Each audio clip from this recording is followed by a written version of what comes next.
Okay. So in the last lecture we saw what is Pareto diagram and what is dot diagram, right? And we there we just had the data and we just plotted those numbers somehow, right? So now another very important thing is frequency distribution, right? So can you tell me what is frequency? Like, we already know, right? Yeah. So frequency is how much time, yeah, number is appearing, right? So in frequency distribution, what we will be doing, so suppose this, I have this data, right? So this is the data of uh, the this is 50 nanopillars, right? The height of 50 nanopillars measured in nanometers, right? And the data is 10 to the power minus 9 times meters, right? So this is the data I have, right? So suppose there is some application where I have to use nanopillars and I am measuring the height. So this is the data, and looking at the data I cannot see anything, right? Because this is a little bit bigger data. In the last video we saw that like the data was small, even just looking at the data you could find out the outlier, right? But here, because how much numbers are there, 2 4 6 8 10, so this is 500, right? Sorry, 50, right? So I cannot make much of the information from this data. So what we will be doing, we will be doing the frequency distribution first. So what is frequency distribution? So you have to make the classes, right?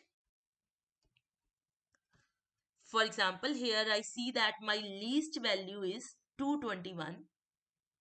Okay, where is this? Can you see where is 221? Here, okay. And the highest is 391. Okay, so highest is here, 391. So I see that roughly the distance is 170.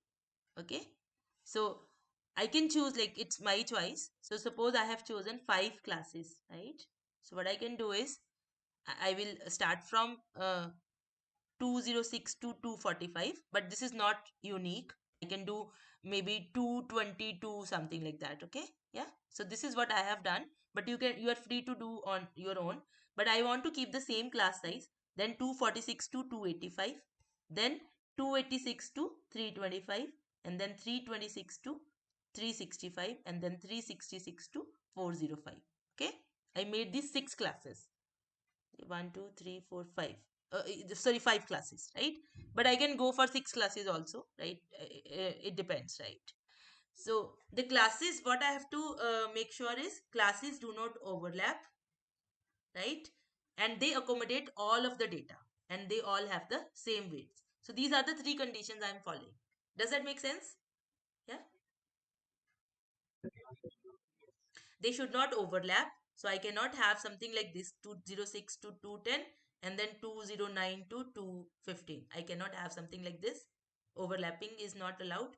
And also, for example, I have a data point, say till 500 is also a data point, and I'm making classes say till 397. That also doesn't work. So they should accommodate all of the data. And the last one is width should be same. Okay, we will see that later on, that we can change widths also, but for now we are keeping the width same. Okay, right? Can I move ahead? That makes sense. Okay, so now, so these are my classes: 206 to 245, 246 to 285, and then 286 to 325, then 326 to 365, then 366 to 405, right? And then I just count, like, what are the numbers in this range. Okay, so you can just see that there are 3 numbers here, and then 11 here, 23 here, and then 9 here, and then 4 here. Okay, so this is my frequency chart. Is this in clear? Okay, so here what I did, you see, I did 245 here and then 246 here, right? And here I did 285 and then 286 here. I could do this because the data here is discrete. Okay, I can see that the data is discrete. What if the data is not discrete? What if I have something like this data, 286.75, right? And some data points are like this. Then what I want is, I want to do something like this then. 206 to 245, and then I want to start 245 here as well. To 285 maybe, right? Something. I'm sorry.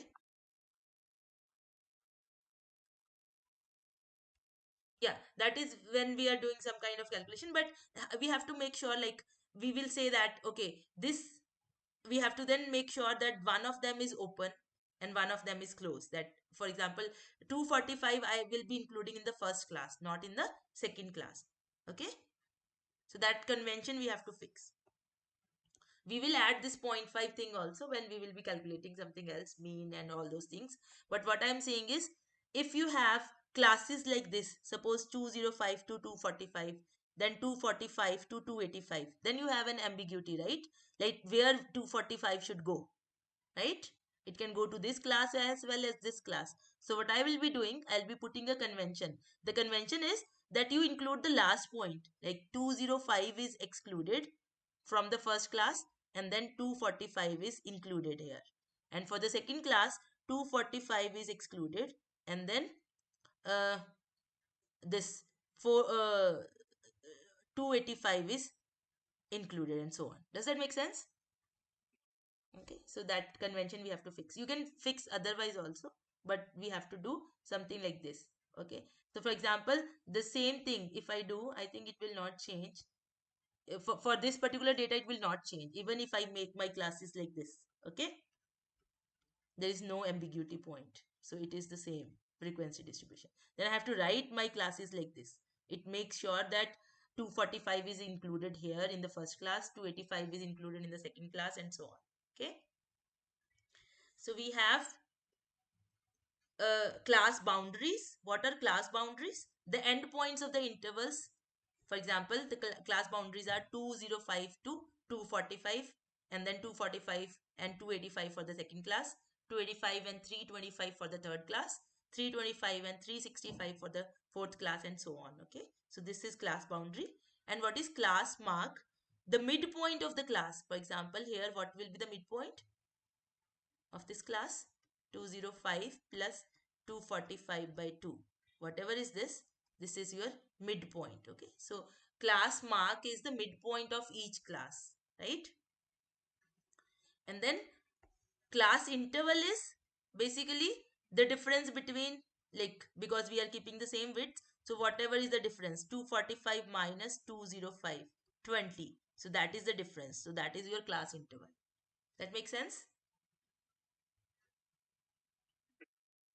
Any doubts? Right, so these are just the uh like what we vocabulary we should know. And then okay, sorry, 40. I'm sorry. Yeah, thank you. Okay, so 40 is the class interval. Okay, make sense? Yeah. Okay, so if we look at the example of height of nanopillars, then class marks are, I told you that 205 plus 245 by 2, 225, and then the second one is 265, and then 305, 345, and 385, and so on. Okay, right? So class interval, we can either calculate the width of the interval, or what we can do, you can just take the two consecutive class marks and just take their difference. That is also class interval. That is one and the same thing when you are having equal widths. Okay, yeah, make sense? Yeah. So this is about frequency diagrams, right? So I think we will stop here.